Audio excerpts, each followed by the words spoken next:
Hey, what's happening, everyone? This is Lego Boy 12336 coming at you again with another iPod review. This is going to be a review on my permanent iPod Touch 5th generation blue version. Now, we're going to be reviewing it, of course. If you see this paper right here, this is going to be a list of things that I will know to discuss, because in the last video it was kind of terrible. I kept forgetting things.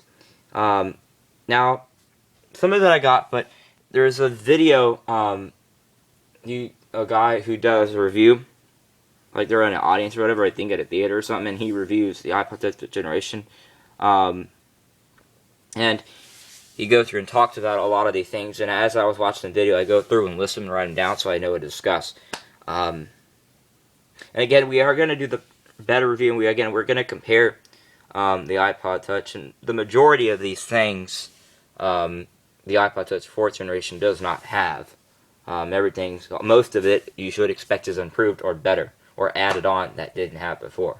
So this list, we're going to go through it, and these are some of the things that we're going to discuss. We're going to go through it pretty quickly. The battery is pretty low in my 5th generation, because I've been using it all day.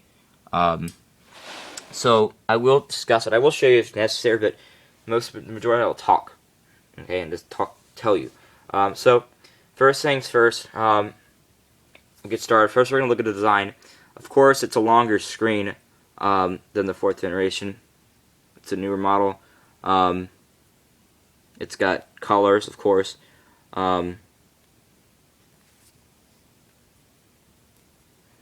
Color. So again, this is my blue one. So we have the home button, the headphone jack, the charger, the speakers, the volume controls, on and off, the microphone, the light, the flashlight, and the camera, and then the internet, and then the iPod Touch loop. Something I was going to say. Yeah, one thing is secure that I noticed is that when you turn it on with the 4th generation, you just press the button. Now, they are located in the same spot, the turn on button, but with the 4th generation, you just press it, and it turns on. That's happened to me before, like when I put it in my backpack when I go to school sometimes. My folders, I got a lot of textbooks and stuff, and sometimes it turns on by itself in my backpack, and I don't know how. Now, when it's on standby, I don't think the battery is really still being used, but with the 4th generation, you just have to press it, and it turns on. With this one, you hold it down for like 2 seconds. So that's I guess a security-ish new improvement. You just hold this button down instead of just pressing. You have to hold this button in order for this one to turn on. You got to hold it for like 2 to 3 seconds. The 4th generation, you just press it, it turns on. This one, you hold it, which I guess is something different. I noticed that too. So while we're at that, we'll look at the iPod Touch loop. Now, I don't fully trust it, and like I told you, I am getting an OtterBox later in the month for my birthday once it comes up later in May. So I am going to get a case, so it won't matter, it'll protect it. But with this thing, you know that this is just to make security. Now, I'm not going to put it on my hand. Well, I could, but you know, this thing is just, you pull this little square thing up and down to tighten and loosen the loop when it wraps around your hand like that. And then it attaches, of course, right here. So now I'll show you real quick. You just press it in, push it in, and then it comes out. You can kind of see it's out, and then you attach. If I can do it, it's kind of hard. You kind of gotta. There you go, and then it's attached, as you can see. But again, I'm worried, like if I swing it and it hits dresser and the screen hits it with force, it could smash it. That's one of the things. Like, I think it does grip it onto it pretty well. But if you swing it, something else too, if you swing it upside down by accident, whoop, out of your hand. That's why I don't hardly ever use thing. But yeah, this is a feature to it. And as you can obviously tell, it's color-coded. And then you just press it again. Push it hard to push it back in. So that's a button. And then it's got a new feel on the back. It feels rough. That's good. It's a little sound when you hear it. And again, so that is the design of it. So now let's take a look. We'll start off by talking about one of the new things I like is that you have new design for notifications. But there's this thing too on the side that the fourth generation not have is at the lock screen. You have airplane mode, Wi-Fi, that turns it on, Bluetooth, sleep, and then I don't know what that does. It has all these things, and then it has a flashlight. If you look in the background, in that darkness, you will see a light come on.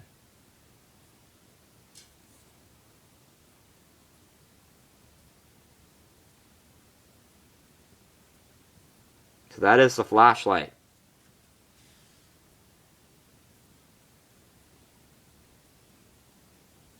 And it comes out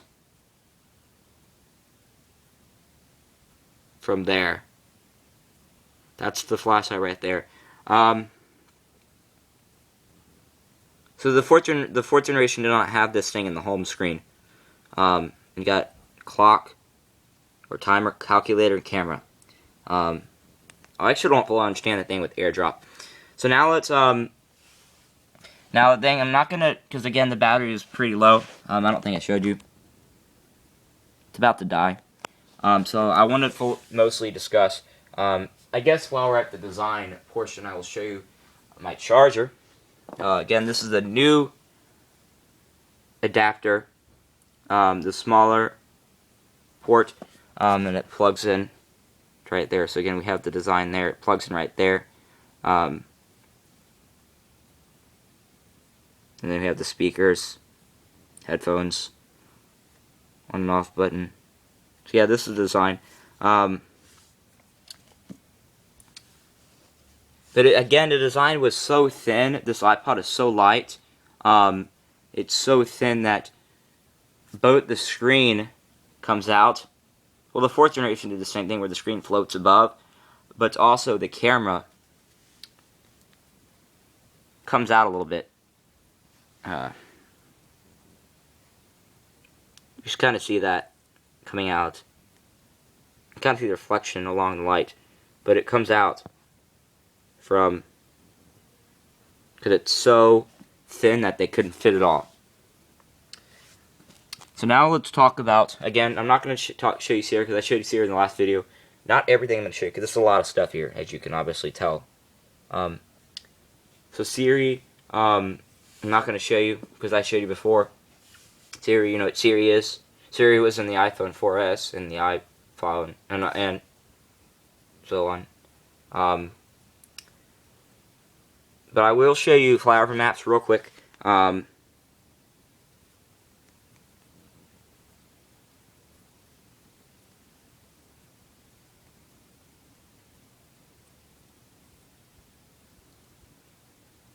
For some reason, only certain cities do it.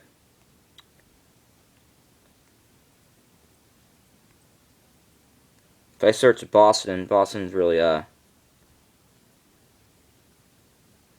Boston does a flyover. I guess only major cities, like, the city of Boston. And then you see the flyover right there.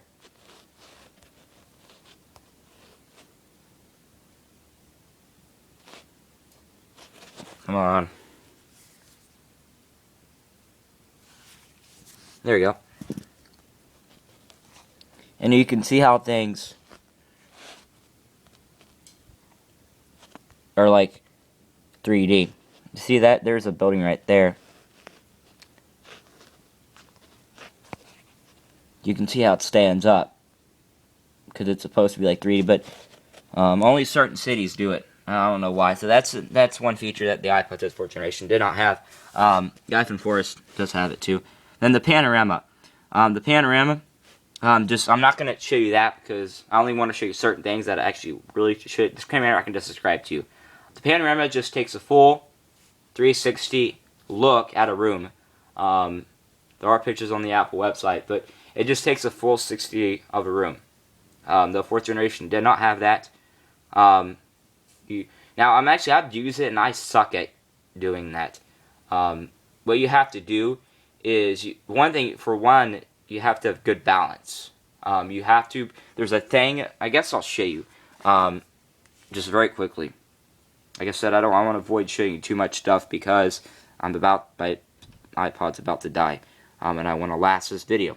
The worst that could happen is if I do a part 2 tomorrow or something. Piano, so these are, while at the camera I'll show you the other things. So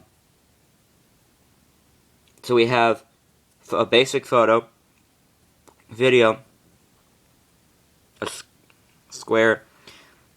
Now what the square does is if I move it around, you see a yellow square. It's not doing it right now. What that does is it detects people's heads. So fourth generation did not do that. Now Facebook does do it, but it like when you're taking a picture, it did it right now. Just did it. It detects people's heads. So like when you're trying to take a picture and post on someone on Facebook, it can detect people's faces, and then you could tag them in on a website. So it detects people's faces. The fourth generation did not do that. Here's the panorama. The panorama, what you have to do is, I'm not going to do it, but you slide it along. See that that yellow line and the point? You have to, when you take a picture, you have to keep that point along the dotted line. Like if you have to keep it straight, because if you don't do the panorama and you don't, because what you do is you have to move the iPod as you're moving it. The arrow moves, and if it doesn't stay on the yellow line, the picture will literally look messed up and jagged. So it's hard to do. You gotta have good concentration, focus, balance, and good movement in order to be able to do that. Panorama is hard to do, but it's a feature that the fourth generation did not have. So yes, it's another thing. So that is panorama, and then another thing that has, and I'll show you, is on the camera. You have right here. You have different. The iPad always had this, but the iPod Touch 4th generation does not have. You can do different ways to take pics, like this. And then, of course, when you take a picture, you would guess it, you can take a camera flash, which the 4th generation does not have, along with the flashlight. So yeah, so we got the light uses a flashlight, and it takes a flash when you take a picture, like in darkness. So one more thing I really kind of want to talk about with the camera is adjustments. Depending upon where you are in a room, like if it's really dark, the camera adjusts automatically. Depending upon where you are, where the 4th generation did not do that. So depending upon where you are in a room, like if it's too dark, the camera automatically adjusts to to the environment, which is pretty cool. I like that. It adjusts by itself. It detects where you are. So a lot of it is detecting heads, detecting the room, detecting where you are. So yeah, there's a lot with the camera that the 4th generation doesn't do. Flashlight, camera flash, new designs of way you can take photos with black and white photos. You saw all those squares. Panorama. So there are a lot of things that you can do with the photo. Just show you real quick one more time. So you got the panorama. The square thing is what detects heads. Panorama. Basic photo, basic video, and then the different designs that you can take pictures. The other thing I want to talk about is, again, the colors. I showed you that. They all come in different colors. Mine's blue. I don't know what that is. Oh yeah, I did talk about that. So now another thing I don't use a lot, but I'll mention anyways. The Bluetooth. I don't have a Bluetooth, so I don't really worry about it. But the Bluetooth is a faster processor. It runs. It can connect better and quicker. It's just mostly a fast processor. And then the weight is pretty light. It's very, like I told you, it's very thin. That it's so thin that the screen floats above, and the camera comes out just a little bit. That's how thin it is. But I don't know how they make it so light. It's like the weight of it is so light. I'm impressed. So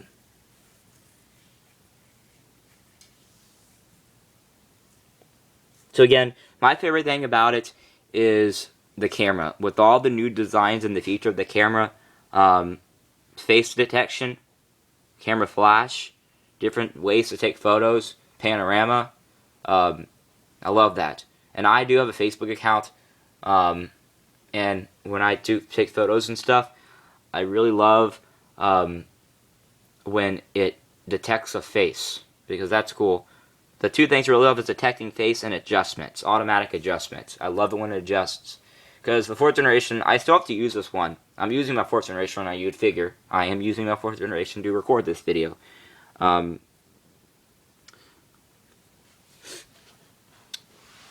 then one other thing I want to mention, Apple TV. I do not have Apple TV, but a new thing is you can use, just like the Wii U, you can use this controller to hook up to the TV. Just like the Wii U, how the Wii U worked, where you have your little thing, and then you hook it up, and it shows the same thing on the TV. So Apple TV originally worked with all devices, but the gaming Apple TV, like with the Wii, you can connect your device, like if it's an app that works with Apple TV on here, can work on the TV, so it connects with your iPod Touch 5th generation. Using gaming.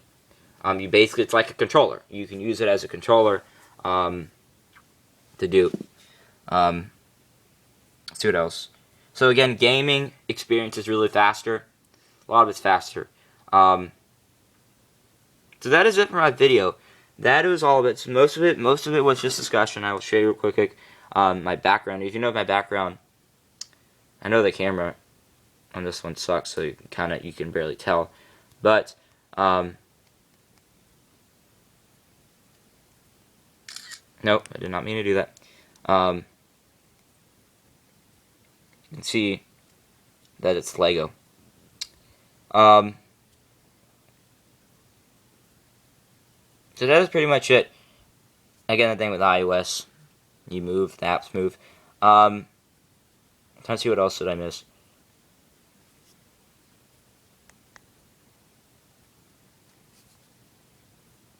I don't forget it now.